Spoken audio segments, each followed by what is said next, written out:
आगे बढ़ेंगे। 990 वक्फ इमलाक के हवाले से आज दिल्ली हाई कोर्ट में समाअत है। वक्फ इमलाक को खाली नहीं कराने का यह पूरा मामला है। इससे कबल अदालत वक्फ बोर्ड और यूनाइटेड मुस्लिम फ्रंट की अर्जी खारिज कर चुका है।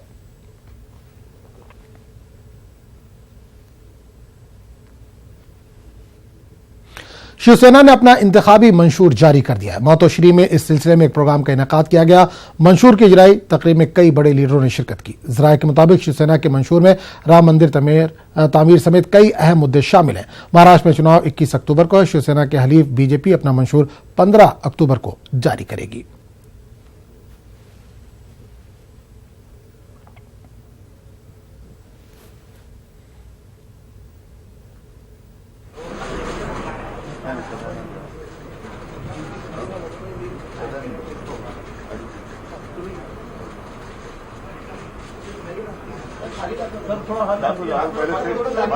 अरे मला पहिले हातात पकडत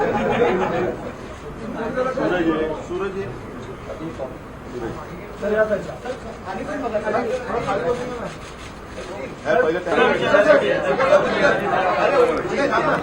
पहले फोटो।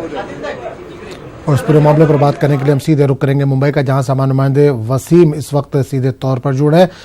वसीम अंसारी, आपसे जानना चाहेंगे कि शिवसेना ने अपना इंतखाबी मंशूर जारी कर दिया। इससे पहले बीजेपी और शिवसेना एक साथ इंतखाबात लड़ रहे हैं और एक साथ मंशूर जारी करने की बात हो रही है। लगातार ये लोग कहते रहे कि हम साथ साथ हैं, लेकिन यहां पर दोनों की राहें अलग क्यों दिख रही हैं?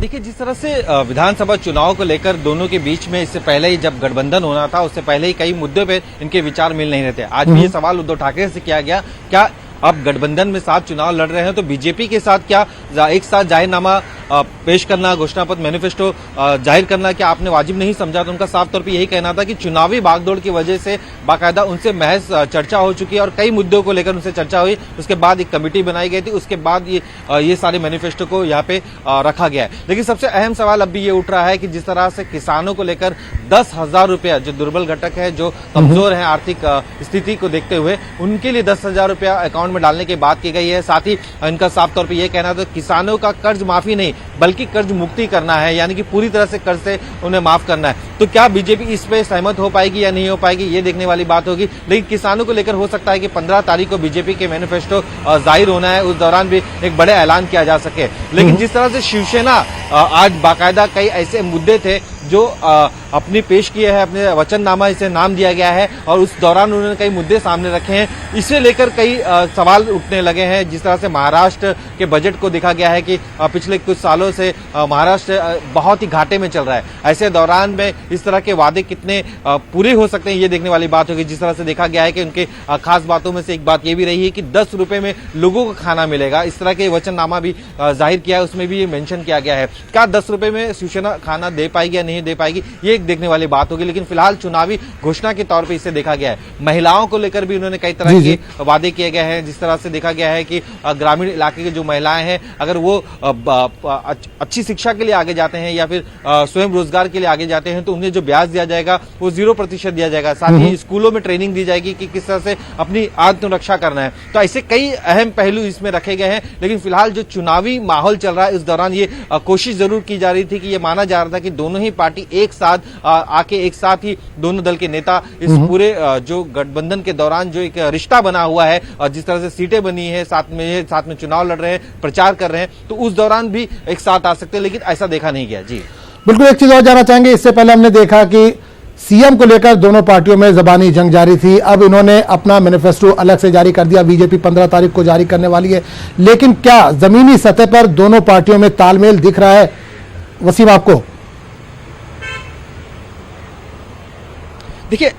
देखिए कहा जाना बहुत ही मुश्किल है, क्योंकि देखा गया है कि महाराष्ट्र में भले ही दोनों पार्टी एक साथ गठबंधन कर रहे हो, लेकिन दोनों ही पार्टी के बीच में कहीं ना कहीं बगावत जरूर नजर आ रही है। ऐसी 54 सीटें हैं जहां पे बागी उम्मीदवार खड़े हो गए हैं जो उनकी मुश्किलें बढ़ा सकते हैं, सेना के हो या बीजेपी के। कई ऐसे इलाके हैं जहां पे खास करके अगर बात करें कल्याण की या फिर ग्रामीण इलाकों की, ऐसे कई इलाके हैं जहां पे शिवसेना को टिकट नहीं मिली है। पूना के इलाके हैं, वहां के जो शिवसैनिक है वो नाराज है, उनकी नाराजगी दूर करने की कोशिश जरूर यहाँ पे की गई है। लेकिन एक तरफ जहां पे ये कहा जा रहा है बीजेपी की तरफ से कि महाराष्ट्र का अगला सीएम बीजेपी का होगा, तो वहीं पे शिवसेना के नेता भी ये कह रहे हैं कि शिवसेना का मुख्यमंत्री बनेगा।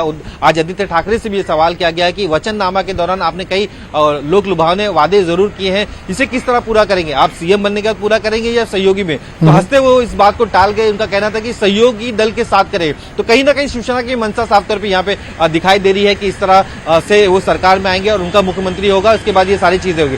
जिस तरह से देखा गया है कि कल स्मृति ईरानी आई थी, उन्होंने बाकायदा बताया कि किस तरह से प्रधानमंत्री नरेंद्र मोदी जी का कई कार्यक्रम है महाराष्ट्र में, तो 18 तारीख को मुंबई के बीकेसी में भी होना है कार्यक्रम। उस दौरान क्या उद्धव ठाकरे को आमंत्रित किया जाएगा? क्या एक साथ एक मंच पर ये नजर आएंगे? ऐसे सवाल भी उठने लगे थे। तो उनका साफ तौर पर यह कहना था कि ये जो स्थानिक नेता है, स्थानिक जो बॉडी है वो डिसाइड करती है। लेकिन ऐसे कई इलाके अब भी साफ तौर पे दिखाई दे रहे प्रचार को लेकर क्या एक साथ नजर आएंगे? तो दोनों के बीच के जो दूरियां हैं वो मिटाने की कोशिश दोनों बड़े नेताओं की तरफ से किया जा रहा है। लेकिन जो स्थानिक और जो ग्रामीण इलाके जो कि लोग हैं, जो जमीनी स्तर से लोग जुड़े हैं, उनमें कहीं ना कहीं अब भी मतभेद नजर आ रहा है। चलिए वसीम, बहुत बहुत शुक्रिया इस तमाम जानकारी के लिए।